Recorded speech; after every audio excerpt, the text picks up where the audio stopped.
বন্ধুরা, একই দুর্ঘটনার পুনরাবৃত্তি ঘটল। দৌলতদিয়ার 7 নম্বর ফেরিঘাটে আবারও একটি যাত্রীবাহী বাস ডুবে গেছে। আপনারা জানেন এর আগে একটি বাস ডুবে 26 জনের প্রাণহানির ঘটনা ঘটে। সেই একই ঘটনা আজকে আবার ঠিক কিছুক্ষণ আগে ঘটেছে দৌলতদিয়ার 7 নম্বর ফেরিঘাটে।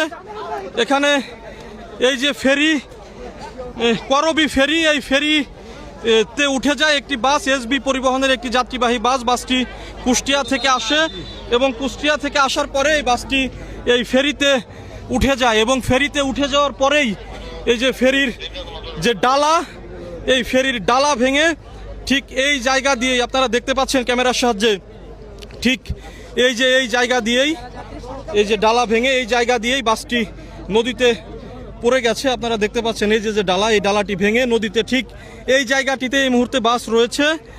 আপনারা দেখতে পাচ্ছেন এরই মধ্যে উদ্ধারকারী জাহাজ হামজা এখানে চলে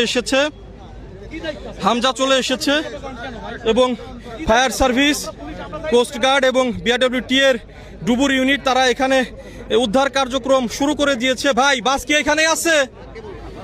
ফায়ার সার্ভিসের যারা ডুবুর ইউনিটের সদস্যরা আছেন তারা বলছেন যে বাসটি এখনো পর্যন্ত এখানেই আছে। আমরা প্রশাসনের সঙ্গে কথা বলেছি, তারা বলেছেন যে হতাহতের আশঙ্কা তেমন একটি নেই, তবে বাসটি যখন উদ্ধার হবে, উদ্ধার করার পরেই বোঝা যাবে আসলে কোনো হতাহত আছে কিনা। আপনারা জানেন গত 25শে মার্চ এরকম একটি ঘটনা ঘটে দৌলতদিয়ার 3 নম্বর ফেরিঘাটে একটি বাস ডুবে যায় এবং সেই ঘটনায় 26 জনের প্রাণহানির ঘটনা ঘটেছিল। আজকেই এই দৌলতদিয়ার এই 7 নম্বর ফেরিঘাটে একই দুর্ঘটনার পুনরাবৃত্তি ঘটলো। এই যে ফেরি করবি, এই ফেরি করবি থেকেই যাত্রীবাহী বাসটি নদীতে ডুবে যায় এবং নদীর মধ্যেই এখনো বাসটি আছে। আপনারা দেখতে পাচ্ছেন উৎসুক জনতা এখানে ভিড় করেছেন, প্রশাসনের লোকজনও এখানে আছেন। ঠিক এই জায়গাটিতেই বাসটি এখনো পর্যন্ত বাসটি ডুবে আছে। এখানে উদ্ধার তৎপরতা চলছে, উদ্ধার কার্যক্রম চালাচ্ছে। আপনারা দেখতে পাচ্ছেন উদ্ধারকারী জাহাজ হামজা এখানে এসে পৌঁছেছে।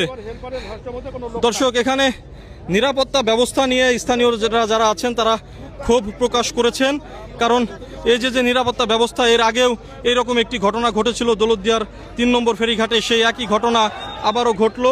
স্থানীয়রা কিন্তু মাঝে মাঝেই ক্ষুব্ধ হয়ে যাচ্ছেন, তারা বিভিন্ন ধরনের স্লোগান দিচ্ছেন যে কেন এই দৌলতদিয়া ঘাটে বারবারই এই একই ঘটনা ঘটে।